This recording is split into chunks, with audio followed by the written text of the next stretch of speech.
Good evening. My name's Liz and I'm an alcoholic. Please join me in the serenity prayer.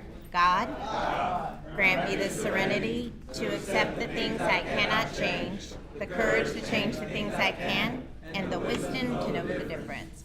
All right, welcome to the Tuesday night alumni speaker meeting. Who is it their first time here in our meeting? That's right. I see some newbies. Welcome. You guys are the most important people in our room. We do this every Tuesday night. This meeting is being live streamed, so if you can't make it, you can always go to our website and see the meeting through there. But of course, we appreciate you guys coming down in person. Let's go around the room and introduce ourselves, starting on my right. My name is Nancy and I'm an addict. Nancy. My name is Jasmine, I'm an addict. Jasmine. My name is Jax and I'm an addict. Jax. Dalton. Angel. Oscar, recovering addict. Oscar. Marcus. Jesse, I'm an addict. Jesse. Josh, addict. Josh. Brandon, addict. Brandon. Samuel, addict. Sam. Gilbert, addict. Gilbert. Daniel, addict. Daniel. Frank. Frank. Jason, addict. Jason. Michael, alcoholic. Michael. John Tay, addict. John Tay. Derek. Kenny. Rob, addict. Rob. Scott, I'm an addict. Scott. Randy. Brandon, recovering addict. Brandon. Ruben, addict. Ruben. Aldo, I'm an addict. Aldo. Chris. Mike, addict. Mike. JR, addict. JR. Michael. Red, alcoholic, addict. Red. Let's go to the back real fast. Louie. Louis, addict. Louie. Walter, addict. Walter. Joe, alcoholic. Joe. Maria, support. Maria. Jonathan, addict. Jonathan. Felipe, addict. Felipe. Eddie, addict. Eddie. Harry, alcoholic. Harry. Adrian, addict. Adrian. Will, addict. Will. Jeremy, alcoholic. Jeremy. Christian, alcoholic. Christian. Rob, alcoholic, addict. Rob. Marcos, regalito. Marcos. Nathaniel, alcoholic, addict. Nathaniel. Alfred, alcoholic. Alfred. Alfred. David, addict. David. Antonio. Dario, addict. Lydell. George, addict. George. Luis, addict. Luis. Rudy, addict. Rudy. And Oh, Glenn, addict. Glenn. And I'm Liz. I'm still an alcoholic. Let's give ourselves a round of applause. All right. So we kindly ask for your cooperation in making this a good experience for all who wants to hear the message. We kindly ask that you don't speak when people are up here at the podium. Please don't interrupt, and be courteous and not walk in front of the speakers either. During the break, feel free to help yourself to coffee, water, and snacks. Tonight we're doing NA, and we've asked Christian to come on up and read what is the NA program. Come on up, Christian. Give him a round of applause. Christian alcoholic. Christian. What is the Narcotics Anonymous program? NA is a non-profit fellowship of society of men and women whom drugs have become a major problem. We're recovering addicts who meet regularly to help each other stay clean. This is a program of complete abstinence from drugs. There is only one requirement for membership: to the desire to stop using. We suggest that you keep an open mind and give yourself a break. Our program is a set of principles written so simply that we can follow them in our daily lives.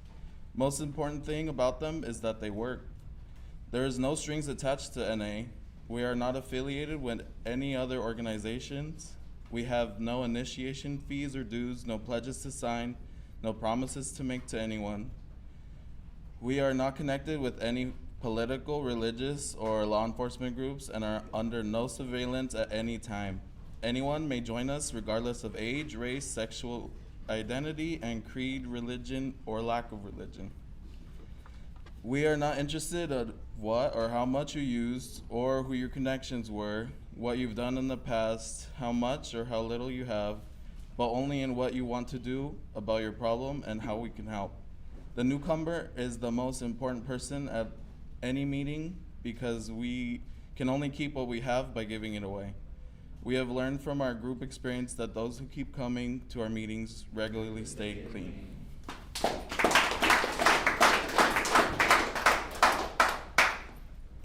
All right. Thanks, Christian. All right. And Luis, come on up and read why we are here. Luis, did you forget? Yeah. My picture. He was thinking about stealing my muffin. Luis Addict. Luis. Why are we here? Before coming to the fellowship of NA, we could not manage our own lives. We could not live and enjoy life as others people do. We had to have something different, and we thought we had found it in drugs. We placed their use ahead of our welfare of our families, our wives, husbands, or children. We had to have drugs at all costs. We did many people great harm, but most of all, we harmed ourselves. Through our inability to accept personal responsibilities, we were actually creating our own problems. We seemed to be incapable of facing life on its own terms. Most of us realized that in our addiction, we were slowly committing suicide. But addiction is such a cunning enemy of life that we had lost the power to do anything about it. Many of us ended up in jail or sought help through medicine, religion, or psychiatry. None of those methods was sufficient for us. Our disease always resurfaced or continued to progress until, in desperation, we sought help from each other in the Narcotics Anonymous. After coming to NA, we realized we were sick people. We suffer from a disease from which there is no known cure. It can, however, be arrested at a point, and recovery is then possible.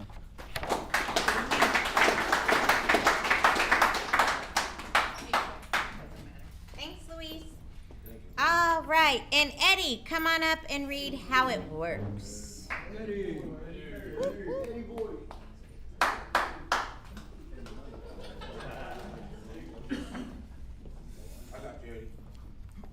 How it works.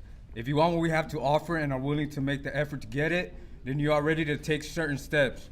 These are the principles that made our recovery possible. 1, we admitted that we were powerless over our addiction, that our lives had become unmanageable. 2, we came to believe that a power greater than ourselves could restore us to sanity. 3, we made a decision to turn our will and our lives over to the care of God as we understood Him. 4, we made a searching and fearless moral inventory of ourselves. 5, we admitted to God, to ourselves, and to another human being the exact nature of our wrongs. 6, We were entirely ready to have God remove all these defects of character. 7. We humbly asked him to remove our shortcomings. 8. We made a list of all persons we had harmed and became willing to make amends to them all. 9. We made direct amends to such people wherever possible, except when to do so will injure them or others. 10. We continued to take personal inventory, and when we were wrong promptly, admitted it. 11. We sought through prayer and meditation to improve our conscious contact with God as we understood him, praying only for knowledge of his will for us and the power to carry that out. 12. Having had a spiritual awakening as a result of these steps, we try to carry this message to addicts and to practice these principles in all our affairs. This sounds like a big order, and we can't do it all at once. We didn't become addicted in one day, so remember, easy does it. There is one thing more than anything else that would defeat us in our recovery. This is an attitude of indifference or intolerance towards spiritual principles. 3 of these that are indispensable are honesty, open-mindedness, and willingness. With this, we are well on our way. We feel that our approach to the disease of addiction is completely realistic. For the therapeutic value of one addict helping another is without parallel. We feel that our way is practical, for one addict can best understand and help another addict. We believe that the sooner we face our problems within our society and everyday living, just that much faster do we become acceptable, responsible, and productive members of the society. The only way to keep from returning to active addiction is not to take that first drug. Don't do it. If you are like us, you know that 1 is too many and 1,000 never enough. We put great emphasis on this, for we know that when we use drugs in any form or substitute one for another, we release our addiction all over again. Thinking of alcohol as different from other drugs has caused a great many addicts to relapse. Before we came to NA, many of us viewed alcohol separately, but we cannot afford to be confused about this. Alcohol is a drug. We are people with the disease of addiction who must abstain from all drugs in order to recover.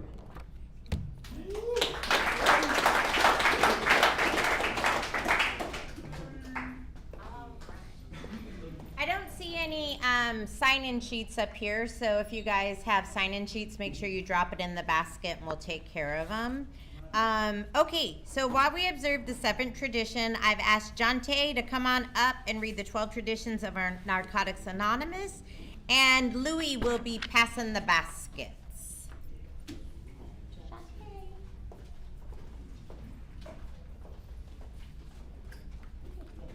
That's my boy right there. How's everybody doing? I'm John Tay. I'm an addict. Yes. The 12 traditions of NA. Our common welfare should come first. Personal recovery depends on NA unity. Number 2, for our group purpose, there is but one ultimate authority, a loving God as he may express himself in our group conscience. Our leaders are but trusted servants. They do not govern. 3, the only requirement for membership is a desire to stop using. 4, each group should be autonomous except matters affecting other groups or NA as a whole. 5, each group has but one primary purpose, to carry the message to the addict who still suffers.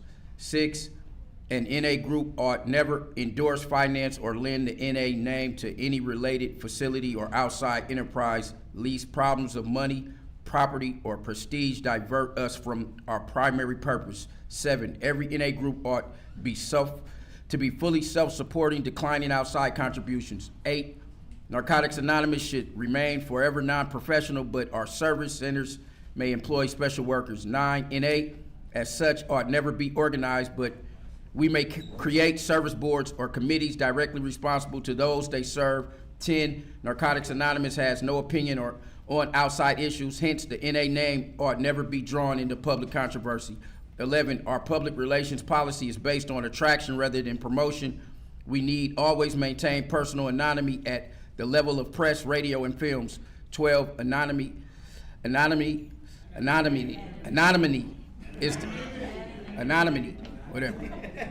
is the spiritual foundation of all our traditions, ever reminding us to place principles over personalities. Good job, Dante.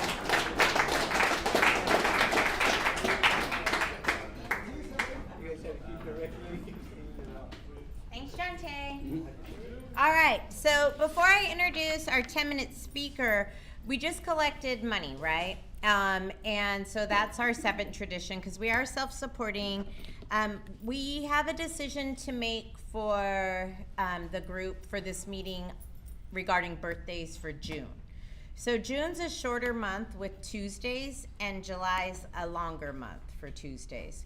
So we can either do birthdays on the 24th of June, or we can push it to the 1st of July, because there's 5 weeks in July. So we're not gonna take a vote yet, but I want you guys to think about it, because we do make these decisions as a group conscious. Don't forget, this here is a learning meeting, right? So when we try to make changes, it's not Liz's way, it's what the group is. But I will put out there, I'm not here on the 24th, and so someone else will be taking over on that day. And then if we do that, then we push our birthday responsibilities to them. So you might want to pick the 1st, just FYI, because Nancy will have to do it all by herself. The other thing we have to decide is, are we tired of pizza and maybe we do ice creams, like drumsticks or ice cream sandwiches instead? That's something we can do because it's our conscious, but either way, if we have to source pizza or ice cream, it's going to be the 1st. Because I don't think Nancy will take care of that on the 24th. Since she doesn't drive, we have to know our limitations, right? Yeah. So we'll take a vote towards the end of the night, and you guys decide, right? And we also have to make sure that we're putting enough in for that basket that we can afford whatever decisions we make. Exactly. So keep that in mind. With that being said, I'd like to bring up Will, who is our 10-minute speaker. Come on up.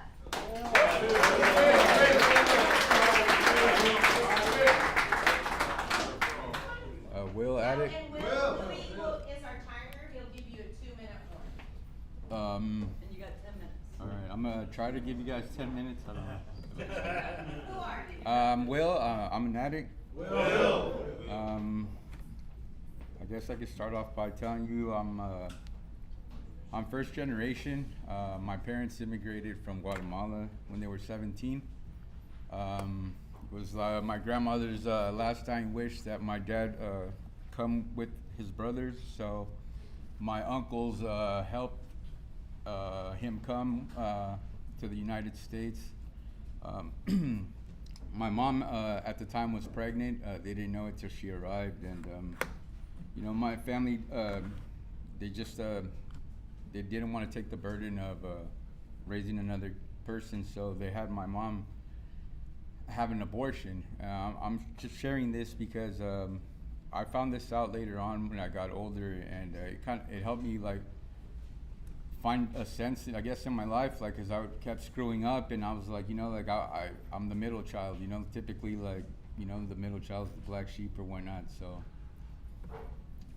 yeah, that was that, right? And I guess growing up I didn't really have it that rough. I don't consider myself to be I didn't consider myself to be a bad kid, but I guess I would do some stuff, and my mom would tell my dad, and when my dad would get home, I would get beat. It was I would get beat, and that's just how I grew up. I'd go to school, and I'd hide the bruises so the staff wouldn't notice, regardless of how I grew up, I still love my parents. They were hard workers.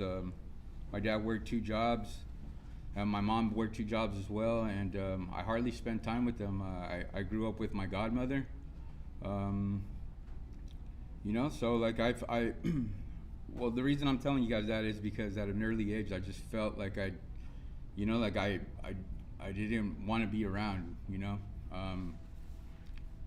that kind of escalated as I got older, but growing up, I found some comfort in like hanging out with friends, and my friends introduced me to like smoking weed around like 9th grade, and that kind of just like set me off into like this experimental path, like I saw what weed could do, like how it altered my mind, and I liked it, until I tried coke, and that to me was like the greatest feeling ever. Like I tried it at 16, and I fell in love with it. You know, like I felt like I had the upper hand on, you know, on the world, or like I had a grasp on it, and that just yeah, I'm trying to figure out. So yeah, I just had a sense of belonging when I was doing drugs. You know, I was hanging out with a group of individuals, and you know, my my escape at the time was vandalizing walls, you know, and just doing drugs, partying, whatever you know, like I felt like that was an escape for me, and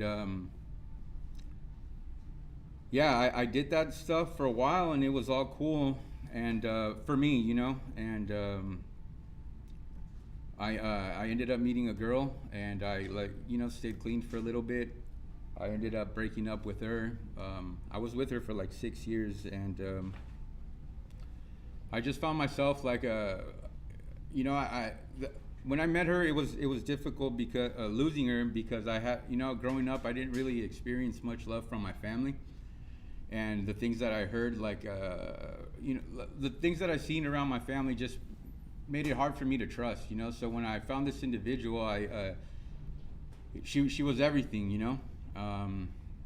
When we broke up, I kind of like spiraled out of control with the coke use, and you know, I started doing meth, and that kind of just helped me ease through that breakup for a while, until I lost control of that. You know, I just I don't know what else to tell you guys. I mean, that helped until it didn't help, you know, and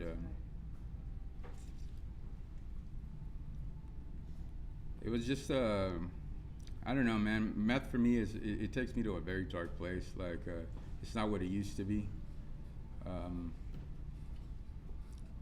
It was a solution for a while until it wasn't, you know. Like I realized, well, I mean, coming into these groups, I realized that, you know, the alcohol and the drugs is not the problem. It's been me and the things that like are inside me, you know, like the liquor and the beer and the drugs. They're out there.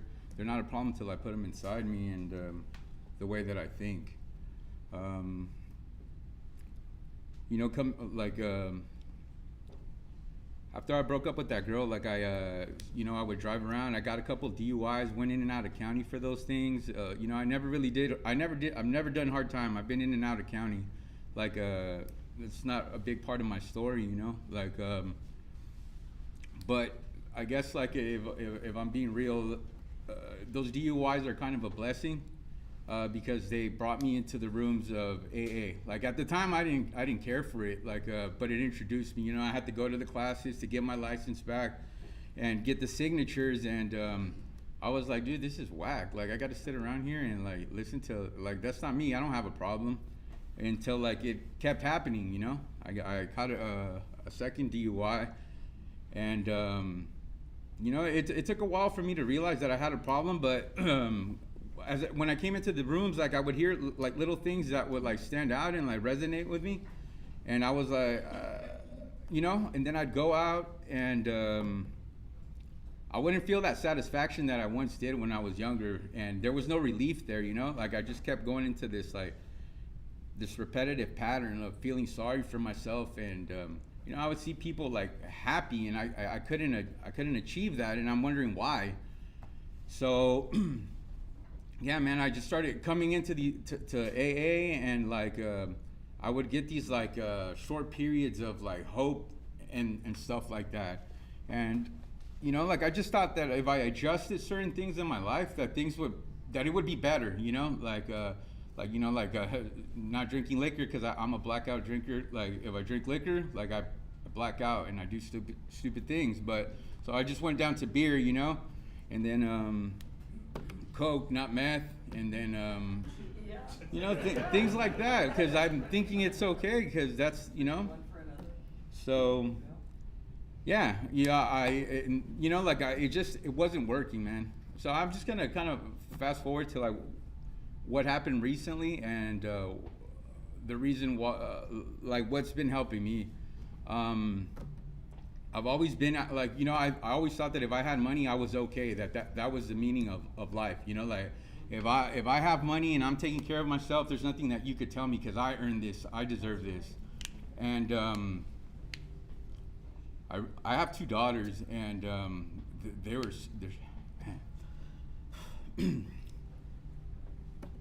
they're super important in my life. And for a long time, I didn't want to commit to, you know, to recovery because I'm like, I can't be in a facility for 3 months. Like, I have to get back to my kids, you know. But I wasn't there for them when I'd get out. Like, I was out doing things that were like distancing me from them. And I realized that now, you know, like I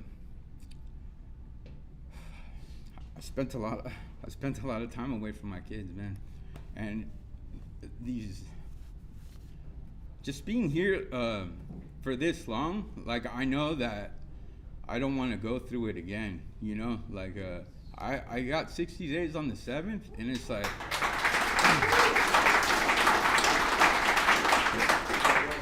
thank you guys. I got 60 days and I earned it, man. Like, I'm earning that. Like, I'm gonna earn this like certificate of completion. But what I'm trying to say is, like, I had to lose everything in order to gain like this little bit of not, you know, like I guess the acceptance that's growing in me right now. Just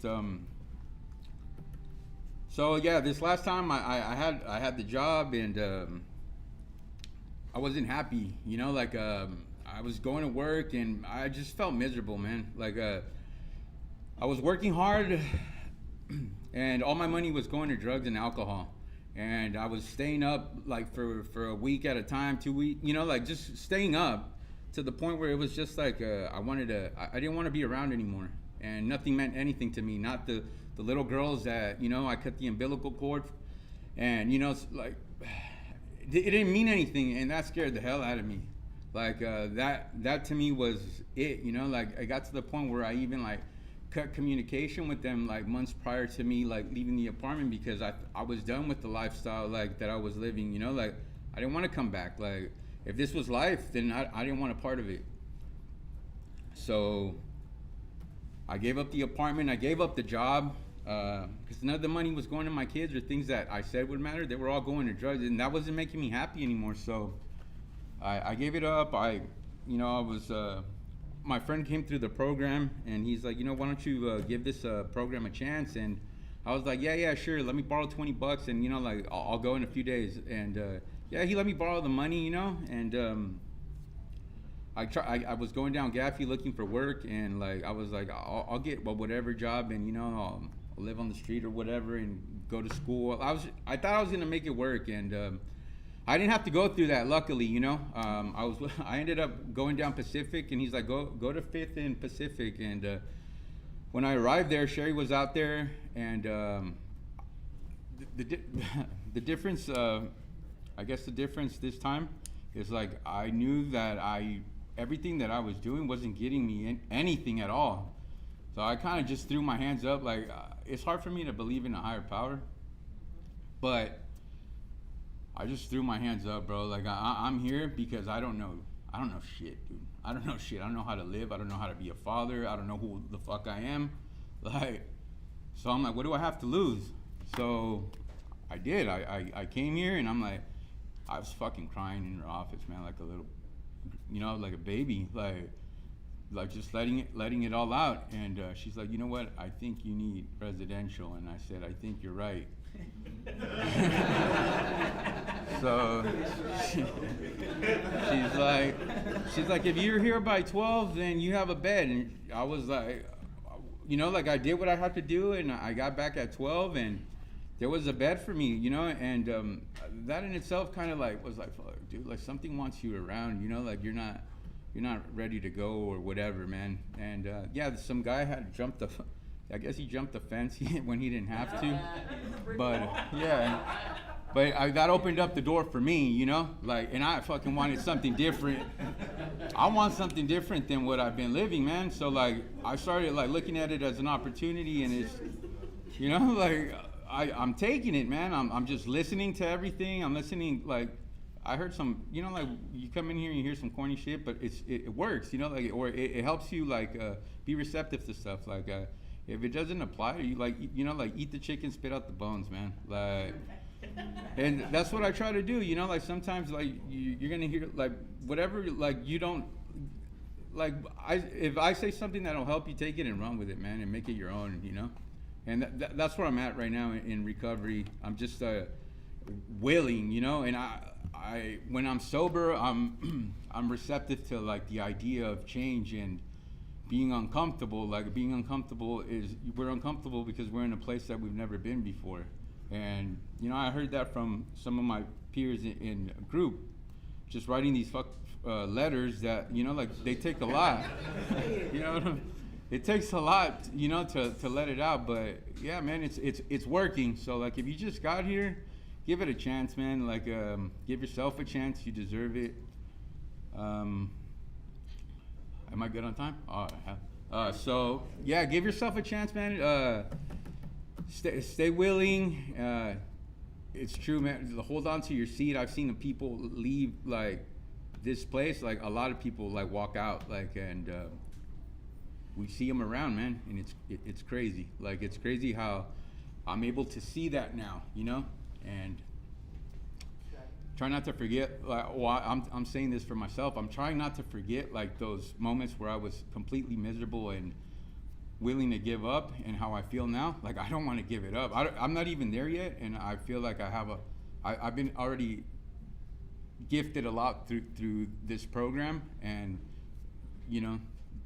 So yeah, that's it, man. Thank you guys for letting me share.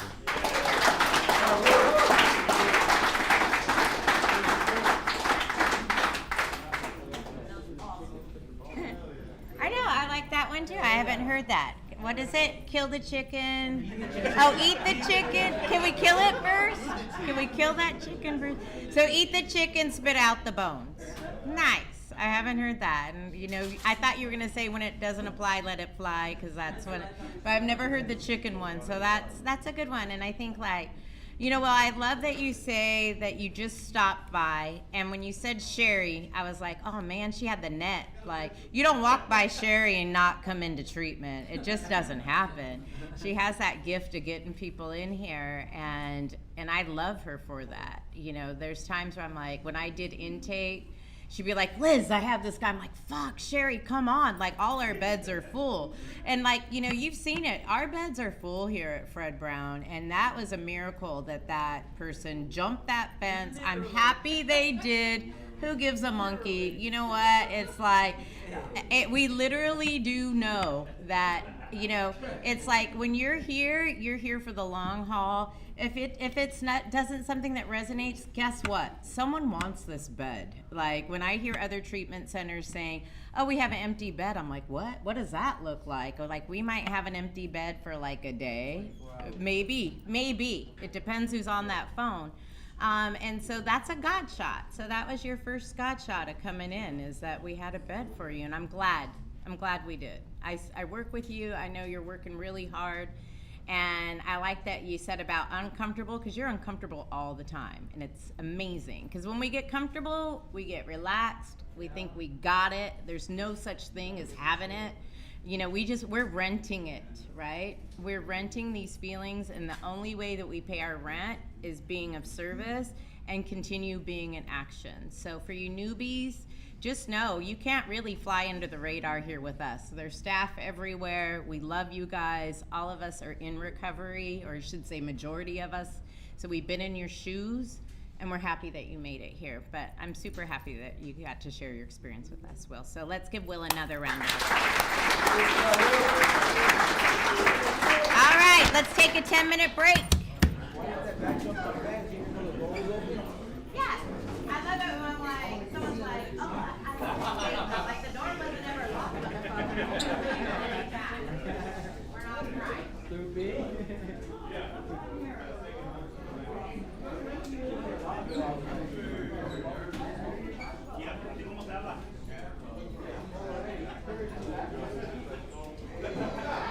I'm gonna get some.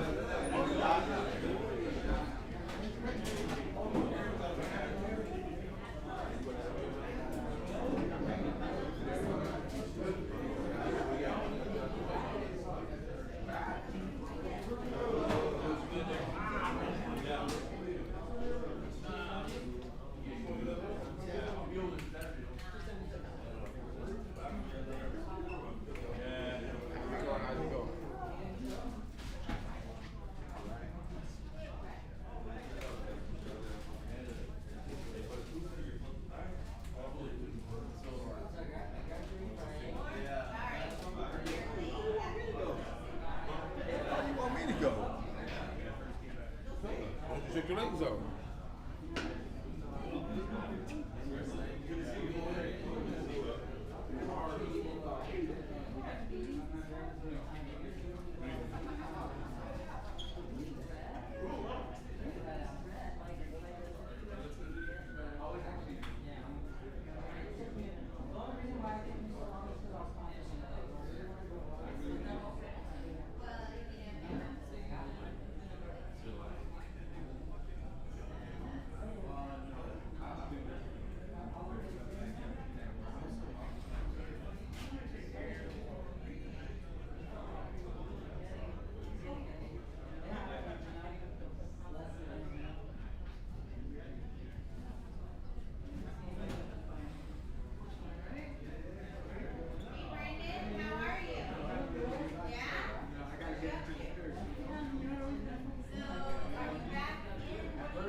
Everybody smokes outside. I don't even want to be outside no more.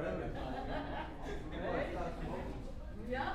Oh, yeah? Stay inside. You're right. Marcus.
All right, let's start the second half of the meeting with a serenity prayer. God, grant me the serenity to accept the things I cannot change, the courage to change the things I can, and the wisdom to know the difference. All right, our next speaker I'd like to bring on up, Mr. Baker. Please give him a round of applause.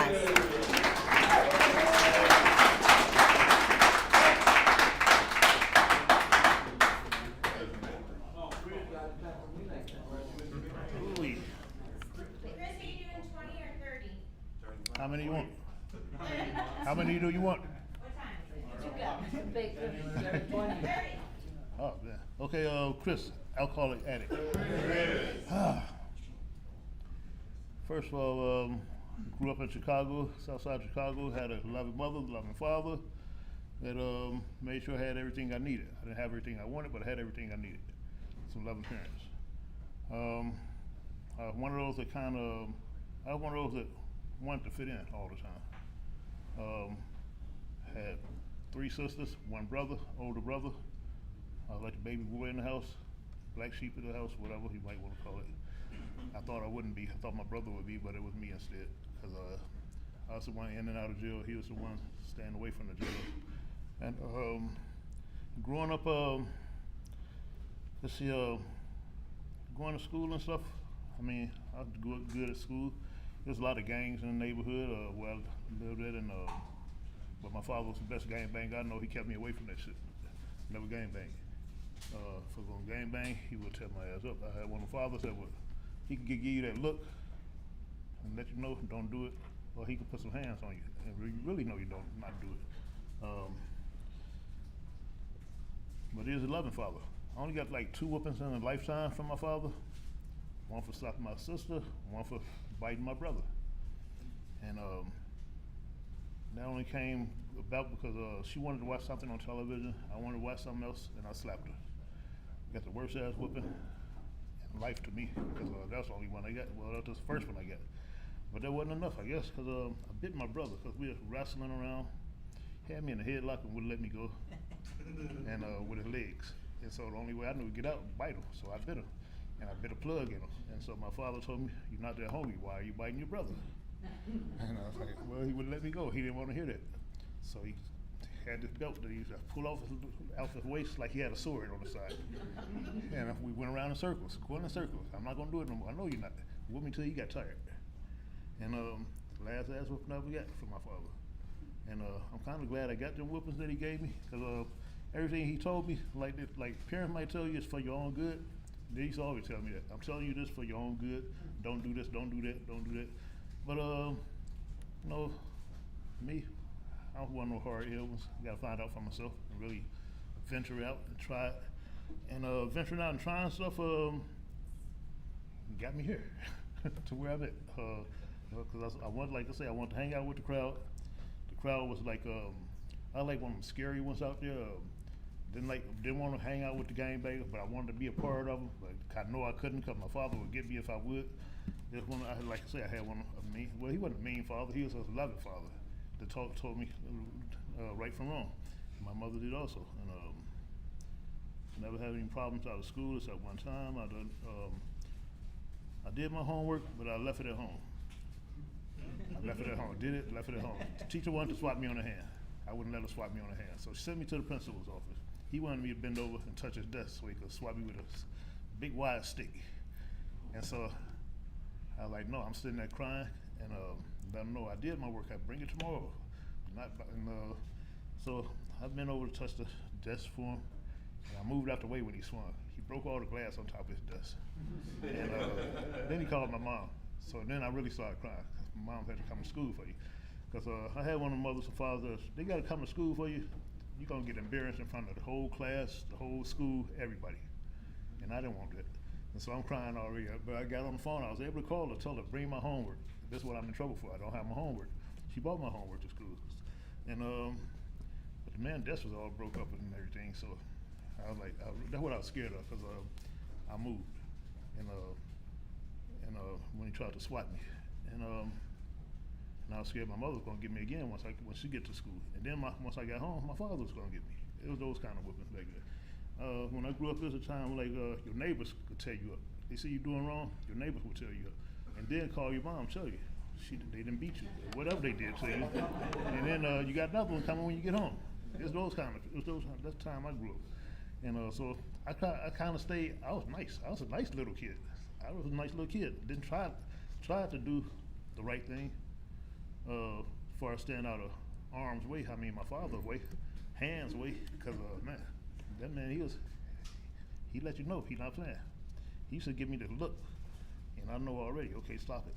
My brother, I don't know. I think he used to like them whippings or something. He got quite a few of them. That's why I thought he was gonna be the one always doing stuff. Because he used to get them like twice a week, whippings twice a week.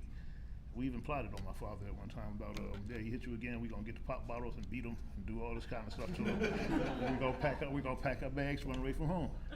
And we actually got the bottle, sat in our room, because of my brother, he did something one day, and he started laughing. My father would say, open your mouth one more time, and you're gonna get it. So my father walking out the room, and so he just opened his mouth. He didn't say anything. He opened his mouth. My father turned around and busted him. Or worse, and they went in circles for about 10 minutes. And he was, I'm not gonna do it no more. I'm not gonna do it no more. But we weren't about to pick up bottles up and hit them with them either. And didn't have nowhere to go. We had packed bags, didn't have nowhere to go. So we're gonna run away from home. We're gonna do this, do that. And but they're just trying to teach us some guidance and understanding in the house that we needed. I'm glad I got it, because I'd say I was a real nice kid after that. Those 2 whoopings I got, I was real nice. I didn't get in no kind of trouble, as far as my parents went. But then, like, as I got older, going to school, crowd I wanted to hang out with the cool people, the ones I thought was cool, smoking weed, smoking cigarettes and stuff. I started hanging out with them, started smoking a little weed. Started smoking weed in high school and stuff, and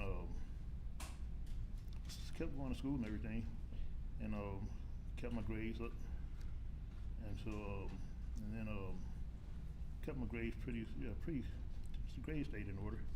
It's just that I wanted to hang out with the crowd that hung out, that did school sometimes, and sometimes they went when they got ready, and I wasn't about to ditch school because I know there's another whooping like it coming. So like I said, I was scared of them whoopings and them little beatings, and so they wasn't beatings, they were whoopings, because he take that belt off and just, you might not be able to sit down for a while. And yeah, I remember that. Yeah, couldn't sit down for a nice long time. And like I said, I thought my brother was gonna be the one, because he used to get them all the time, and just, all right. And then man, and doing all that started drinking and stuff. Started drinking in high school. It was cold in Chicago in the wintertime. We used to drink, stay warm. Well, we got it from my mother and father. They used to sit around when they had a company come by the house. They sit around, drink, play cards with their company and stuff. And then at the end of the day, they get these beer cans sitting around the table after everybody and got them all bent out of shape and everything. Company got beer cans sitting on the table with half beers in them. So me and my brother, we sneaks in there and started drinking that. It was nasty to me, but I did it anyway, just to be, I don't know, just nasty. Beer was nasty. And then it was, until I started getting used to it, made myself get used to drinking it. But it was nasty at the time. And They even had little shots of whiskey still sitting around. We'd drink that. And trying to be cool. Just picking up cigarette butts out the ashtray. Light nose, act like we smoking. Didn't know how to smoke, but smoking. Cause moms and pops, they done got bent, went to sleep already. And we doing our thing now. We grown. We call ourselves, we doing like mom and daddy do. And that's where drinking came from. Learned from watching them and trying to do like they did. My father, he was one of those, he drank, he was one of those functional alcoholics. He drank, not every day, but he drank like the literature be saying on the weekends and all that kind of stuff, holidays. He drank whiskey. All he drank was whiskey, strong whiskey, 100 proof. If it was less than 100 proof, he wouldn't drink it. Chasing it with Budweiser. Me, going to high school, started drinking 151 rum, chasing it with Old English in the wintertime, just to stay warm and play sports. And it kind of got fun, because I was working at the same time. It kind of got fun, because I kind of liked the way I was feeling out there. Chicago would get extra cold, like below zero weather. You might come out the jacket once you drink that 151, come out the coat, and be in that snow, playing football, doing it. And it was kind of like something to do, to keep warm. That's the main thing to do, to keep warm in the wintertime in Chicago. Then coming to California. Coming to California, like the weed wasn't really my thing, no way, because I didn't like the drowsiness of it, but I did it, like I say, just to be a part of, because everybody else was doing it, so I did it too. So, but I didn't like the effect of it because it get me drowsy and sleepy. So coming to California, I was still going to school. Came to California in like '79, something like that. I'm in 11th grade. Smoking weed once in a while. It wasn't my main thing, but that was my brother's main thing, so I'm trying to hang with him. Because at nighttime, he want to stay up. So we sneak out in the backyard, smoke some weed, and then I go to sleep. He told me I'm wasting this weed, because I smoke weed, I go straight to sleep on you. So he told me I was wasting this weed. There ain't no sense in you smoking it. You just gonna waste it. He sit up and stay up all night. I go straight to sleep. And so in school, I really didn't like smoking weed at school, because I felt myself feeling sleepy, ready to go to sleep somewhere. Non-involved, period. But I still did it anyway, just to be a part of the crowd. And then kind of graduated up to PCP. Graduated to PCP. And now that, I was loving it. I was loving that. Loving that feeling. Loved that feeling. First I started smoking sticks. Smoking cigarette sticks. Then I started selling it. And then I started smoking sticks. I started buying bottles at the time. And smoked it all day, every day. And then back then, it was like you couldn't really smoke it all day, because they had some stuff hit this shit one time, and you out to lunch the rest of the day. But still, when you come back through, do it again. And that's what I was doing. And then I was working at the same time doing it. And I go to work. I wouldn't do it on the job, but I would do it when I got off work, and I'd be still. But then I know if back then they weren't drug testing for jobs at the time, really, because I even drove school buses. I drove school buses. Come think of it, my last year of high school, I drove school buses for LA Unified, and was high off PCP. High. I wasn't smoking on the job, but I know I smoked some that night. It's all in my system. They wasn't doing drug testing like they doing nowadays. And just like my whole school bus yard was my clientele. Everybody in the school bus yard, everybody smoking. I tell them, and I'm selling it to them. I'm telling them, okay, don't smoke this shit before you do your route. They smoke it. You hear it on the radio. I'm lost. I'm on this street right here. I'm going this way, and can't find a house. They got school district. They got this special people in case something like that happens. They got a area bus supervisor that come around, snatch you off a bus. They got to bring another driver with them, because you got a bus full of kids and you out there messed up, lost your job already. I never got into that situation, but I saw it happen to a lot of them. But I was selling it to him. He's my supervisor. I was selling it to him, and it was crazy. You gotta be careful who driving your kids around on these buses if y'all got kids. Yes, you do. You really do. I actually fell asleep on the 101 freeway after getting high the night before, driving kids from the valley. And I had a bus driving the Crown, the Coach and Crown. Had the bus load with about 88 kids on the bus. 88 kids. And traffic came to a standstill. Before I knew it, somebody blowing the horn. I had to wake up. Okay. I was knocked out. I was sleepy. Because I wouldn't, like I said, I wouldn't do it on my job, but I do it no sooner I get home. But then once I get home, I would stay woke. I couldn't go to sleep. I might get like a 2-hour sleep by the time we get ready to go to work. And then go to work. Go drop your kids off, go back home until you go pick them up again. I did that, and like I say, you gotta be careful who driving your kids around. You gotta have them drug tested. Yeah. I mean, I could have killed a whole bunch of kids that day. A whole bus full of kids. And I'm knowing this. I'm knowing this. But I still drove. But I called myself being slick by not doing it on the job, doing it only after work. But still, it's in my system, and I'm still woke. And then I'm not sleeping, but 2 hours out of night. And then I'm selling this stuff at the same time, staying up all night selling it. And then I might well say I was one of my best customers. I was my best customer. Yeah, I was my best customer. Yeah. And graduated from that part to rocks, smoking rocks. Smoking rocks. And that's what got me to Fred Brown, smoking rocks, really. 'Cause, I mean, I smoked, I sold. I smoked so much, like Dope Street was on the next street over. But I used to do about 5 miles going from one street to the next street in a day's time, about 5 miles, maybe 10 miles, going back and forth around the corner. Dope dealer had to tell me, hey, stop coming around here so much, you're making us hot. Just take this with you and bring me back my money. All right, because I was always working. I mean, I don't know about y'all, but addicts will find a way to make money.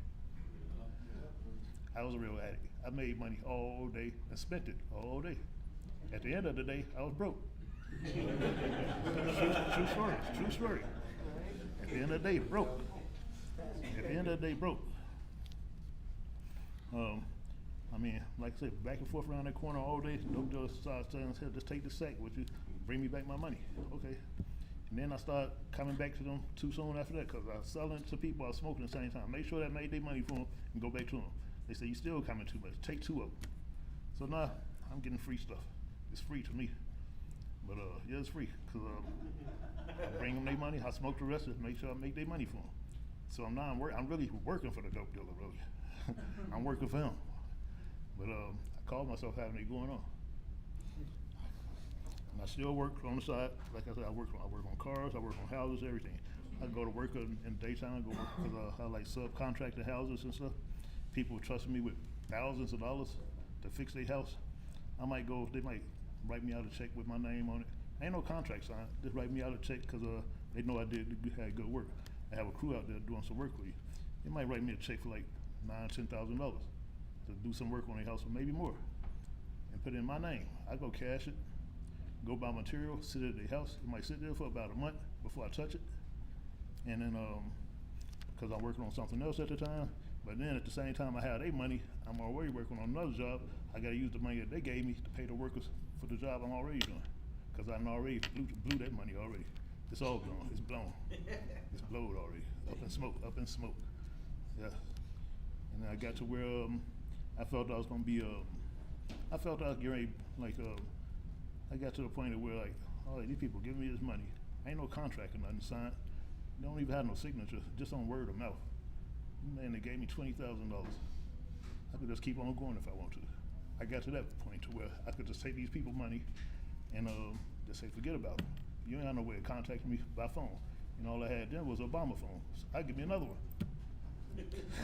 I mean, the thought crossed my mind so many times to do that. But with me, I have a conscience. I do believe in God. I believe in karma. What go around, come around.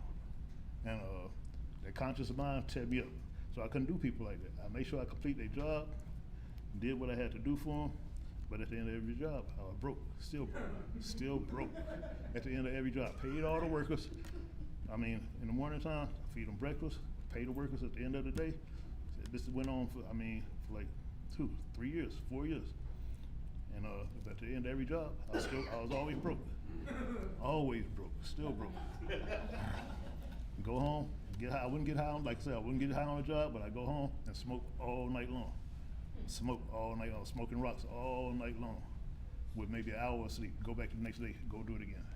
this shit for like 3 years straight. Just wearing myself out, tearing the poor body up. But like I said, addiction is crazy, boy. Addiction, the insanity of it. And then I know the same results I'm gonna get every time I do this. I even tried doing it different. Okay, I won't smoke when I get off work. I just wait till the weekend. I couldn't wait till the weekend. I had to do it right then. Could not wait till the weekend. I had to do it right then. And then I'm doing it all day, all night again. And that it got real bad. And I have a significant other that we went through a whole lot together.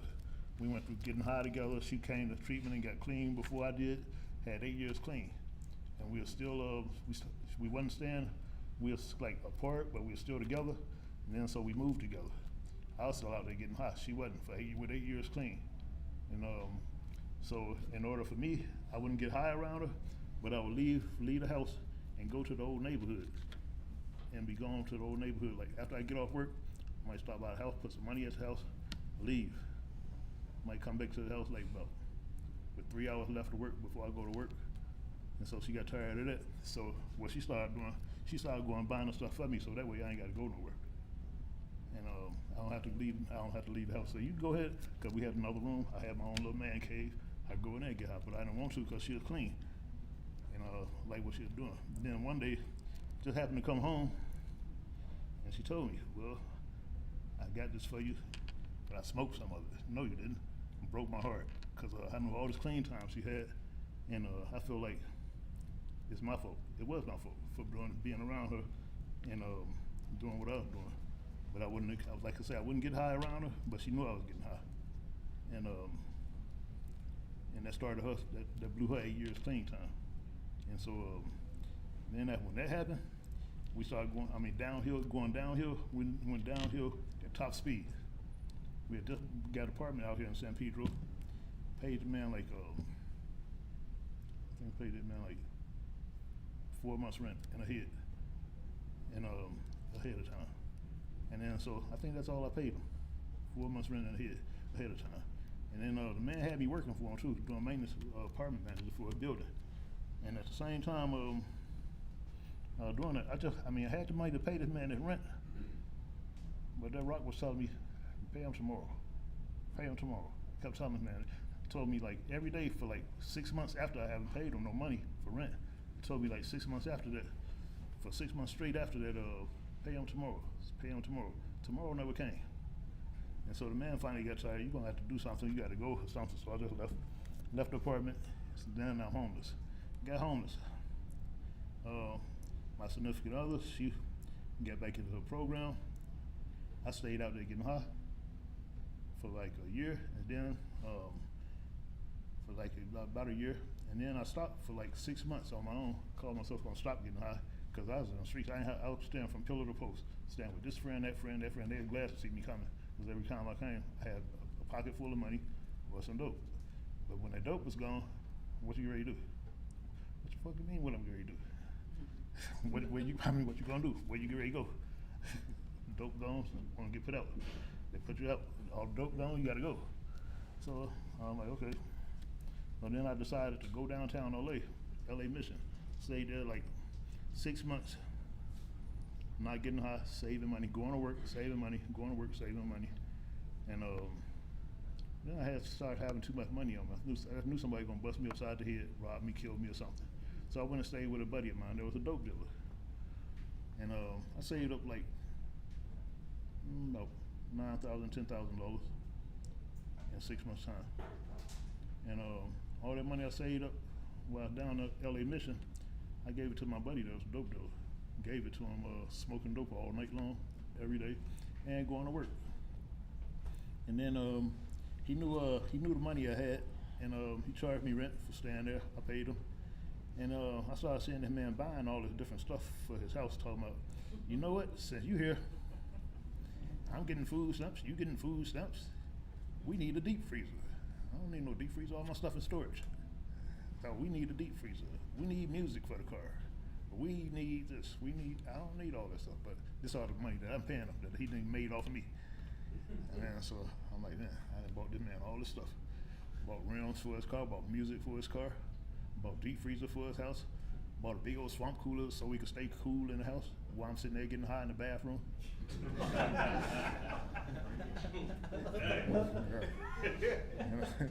And then so my significant other, she was already in the program. She was here like about a year before me, and we still talk, check on each other and stuff. And so I told her where I was at, and she knew where I was at. And then so she told me about Fred Brown, and she said, you know, because I was paying that man rent, spending like maybe about $500 a day with him every day, and getting high. And then when the money gone, he want to give me credit. But then when my money gone, he want to give me credit. And then when he give me credit though, he want double. All he sold is 25 at a time. So I might get credit from about 4 times a night. The money went fast. The next day, I look at that money that I supposed to have to spend. I got to give it to him. So all right, that's all right. You get some more credit. Give me some more credit. And on 25, that's 50. You got to give me. And that shit went on for a minute. And then I found myself back in the same spot again. Going to work, having plenty of money, but broke at the end of the day. I mean, not totally broke, because I know I got these workers I got to pay. So I made sure I had their money, because I got the job to do. I made sure I had my workers' money. But for me, I was broke after every job. Still broke after every job. Terrible thing. And I mean, terrible. And I started seeing it. And I didn't get no wiser on it. I mean, I kept doing it. The insanity of it. I just kept doing it. And so my significant other told me about Fred Brown. Like I said, he told me about Fred Brown. Said, you know what? You can stay here for free, and they feed you 3 meals a day. You got a bed. At this house, I was sleeping on the floor, paying rent. Sleeping on the floor. Big pallet on the floor. While he's sitting up there, laying up there in a big old king-size bed. Yeah. Our refrigerator stayed full of food. I cook some days, he cooks some days. And I said, we go grocery shopping, we got a deep freezer now. His deep freezer. He bought a deep freezer, talk about but he got a deep freezer full of meats, full of stuff. I think when I left him all kind of stuff in there, all kind of everything. Deep freezer full. Because we go to the store one big time, just buy everything we need, don't have to go back and forth out. And like I said, when it came to Fred Brown, she told me about Fred Brown. And back then, Andrea was the one you called to talk to. That was in 2019. In 2019, Andrea was the one. And so she told me, Halloween night, come in Halloween day at a certain time. I came, but I came too late. It was after 4 o'clock, all the staff were gone, everything. And so now I'm like, what the fuck? I got bags. So my daughter stayed in San Pedro.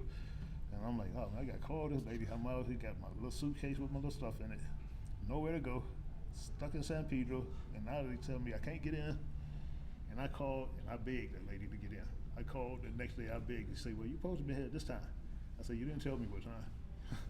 And I think she did tell me. She told me, but I didn't want to. I didn't want to tell her. Okay, I know. Well, that's what it was. It was that last one, trying to get the last hit, that last get high in before I came.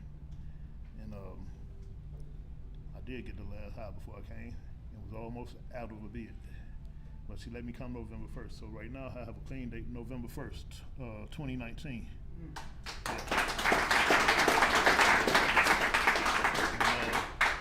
Relapse not a part of my recovery. Because when I came, I was willing, I was ready.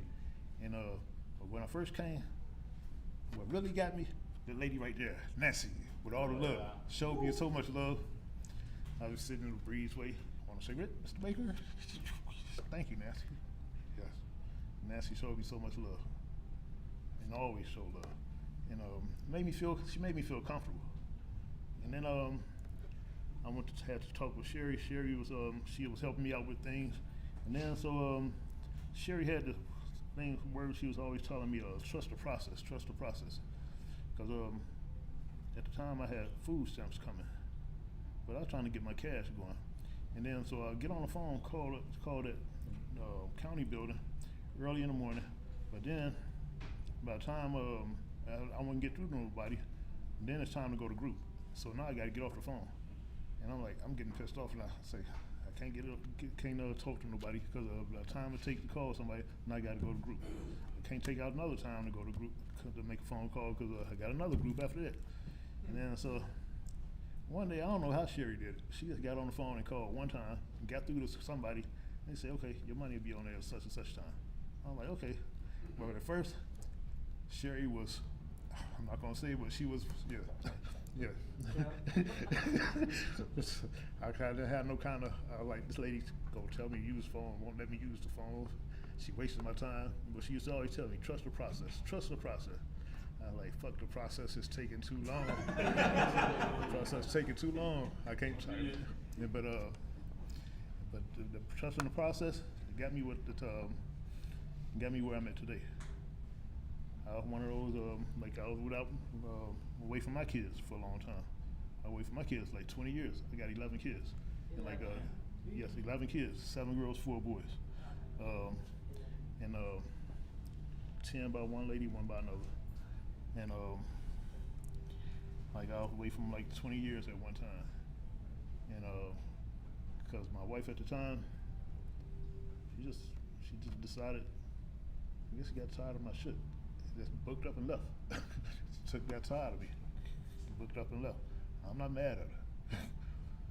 But now today, since I've been in Fred Brown doing recovery, but when I was out there in the streets, I used to pray that these kids get back in my life for so long, for a long time. It never did happen until I got into Fred Brown, started doing recovery and stuff. I was scared to I did get a way to where I could get in contact with them. Then I was scared to let them know I'm in treatment and all this kind of stuff. When I told them, they were like, yeah, Daddy, yeah, you're doing good. Keep up the good work. And that gave me some more incentive to keep on doing what I'm doing. And I like I said, I used to pray for them to get back in my life. You gotta be careful what you pray for. They ask for things. But I don't mind breaking my arm, going in my pocket for them. Yeah, man. Yeah, they will ask you for things. I used to think maybe like, if they ask for something, they ask for $5 or $10, something like that. They ask for hundreds these days. Hundreds at a time. Couple hundred at a time. Well, thanks to Fred Brown, I'm able to do it.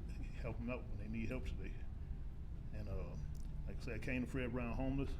Right now today, I'm in the market for my own house. That's right. Yeah. Thanks to Fred Brown. Thanks for going through those steps, getting a sponsor that walked me through those steps, and being around real people.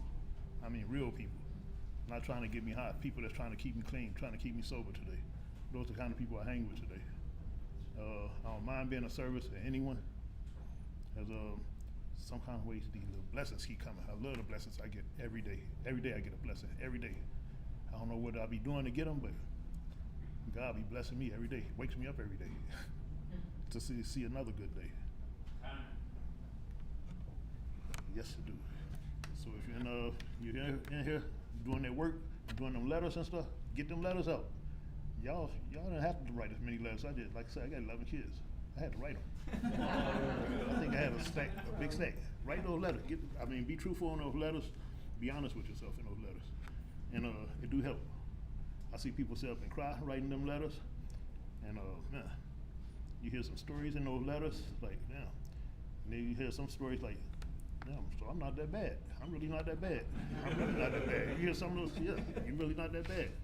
Somebody's story is always worse than yours. Yep. But hey, that third step up there, turn your will and life over to the power of God. God of your understanding. Yep.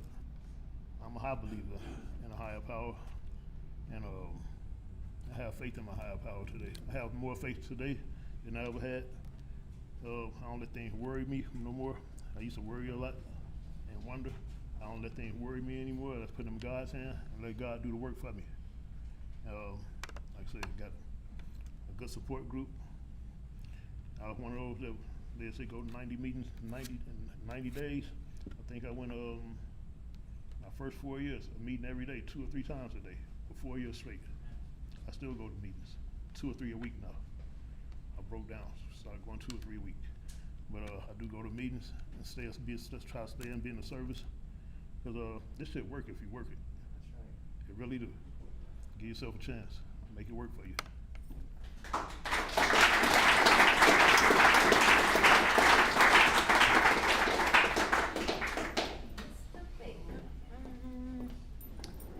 Thank you, Mr. Baker. Let's give Chris another round of applause.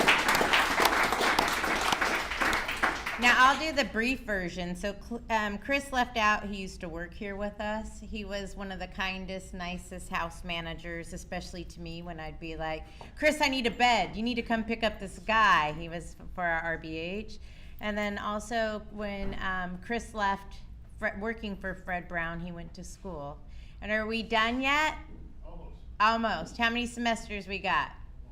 One more? And you're on the honor roll, aren't you? Every time he comes and whines to me, Liz, I got a test. I'm not going to pass. And he aces it. And I love that. Chris has such an amazing heart. He's one of my favorite people. Thanks, Chris.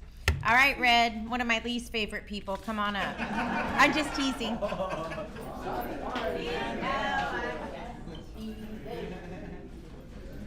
So guys, my name's Red. I'm an alcoholic and an addict. I'm also your chip chick at this meeting. Thanks. It's blue. Here at Fred Brown Recovery Services, we'd like to celebrate various lengths of sobriety, starting with the most important person in the room, the newcomer. With anyone with 29 days or less, would like to come up and get a chip and a hug.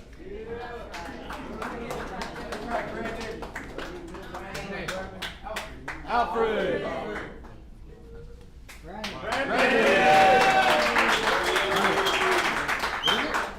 Frank.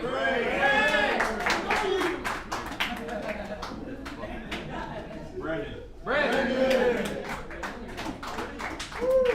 All right. How about 30 days?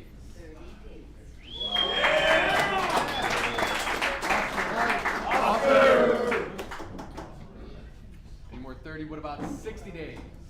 Yeah,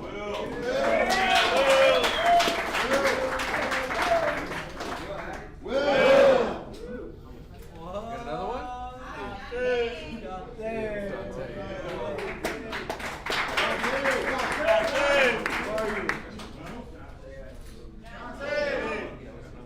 How about 90 days? 6 months? One more month.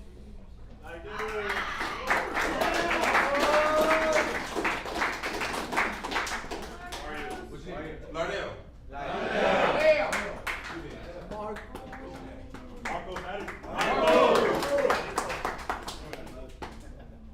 How about 9 months?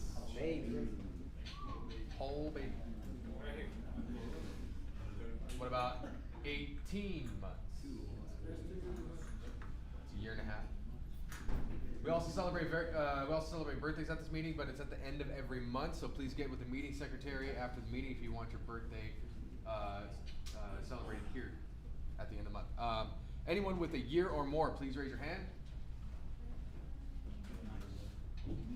Just goes to show that this program does work. Thank you for letting me be of service.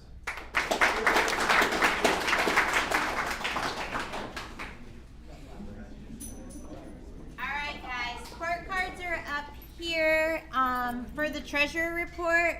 We took in $17. So that gives us a total of $62.07.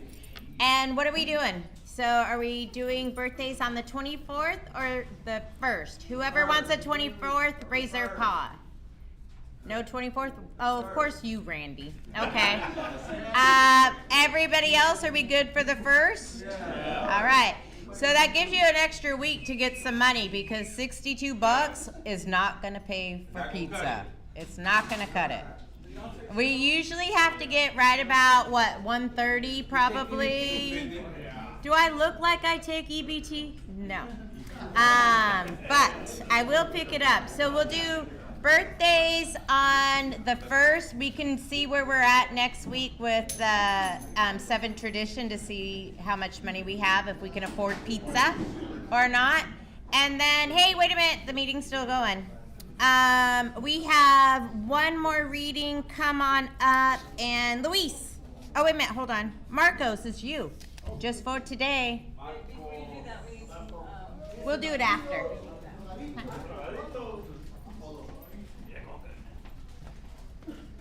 Hello, everyone. Who are you? My name is Marcos, and I'm an addict. Marcos. And I'm going to read Just for Today, Tell Yourself. Just for today, my thoughts will be on my recovery, living and enjoying life without the use of drugs. Just for today, I will have faith in someone in NA who believes in me and wants to help me in recovery. Just for today, I will have a program. I will try to follow it to the best of my ability. Just for today, through NA, I will try to get better perspective on my life. Just for today, I will be unafraid. My thoughts will be on my new associations, people who are not using and who have found a new way of life. So long as I follow that way, I have nothing to fear. Thank you. Thank you. All right, don't forget your court cards are up here to the front.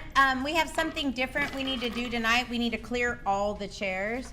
So after we pray out, Nancy's going to take your chair, just bring them back and help her out getting those away. I also need a couple of people to take out garbage. Awesome. All right, let's link up. Don't be scared and grab a dude. Rudy.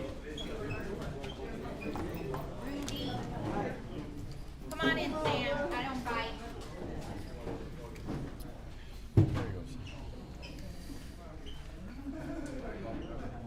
Link up back there. Big Joe. After a moment of silence for the alcoholic and addict who's still suffering, will Mr. Baker please lead us out in the Serenity Prayer? Take my will of life, guide me in my recovery, show me how to live clean, keep it back, if it works, if you work it. All right, grab your chair and bring it to Nancy, please. Exactly.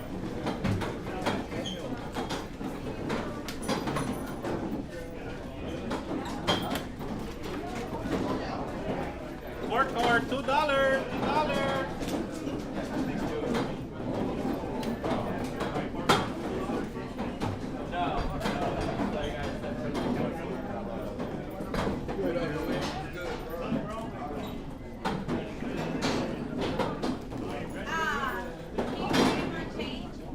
All right, thank you, kiddo.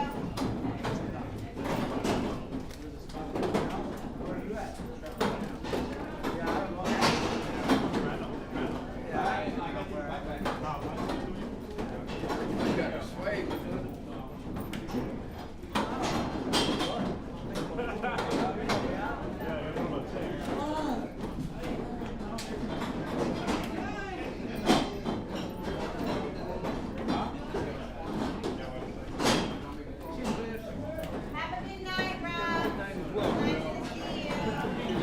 Bye, kiddo. Thank you. Welcome, thank you.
answers is actually published in. Oh. Yeah. Guess what? Maria will be back next week. That's Tell what her I'm this. just answering the question. Here's what- No, yeah, I gotta lock you out. Okay. Love you. All right, thank you so much. Bye. Bye, honey. Get out. Sorry to interrupt, but I know how passionate you get. Nope, that was We done. could be here till midnight. No, you should have said, so, I mean, you should have seen, so she asked me and I was like this. The what? She asked me and I was like, well. So when Jesus was born.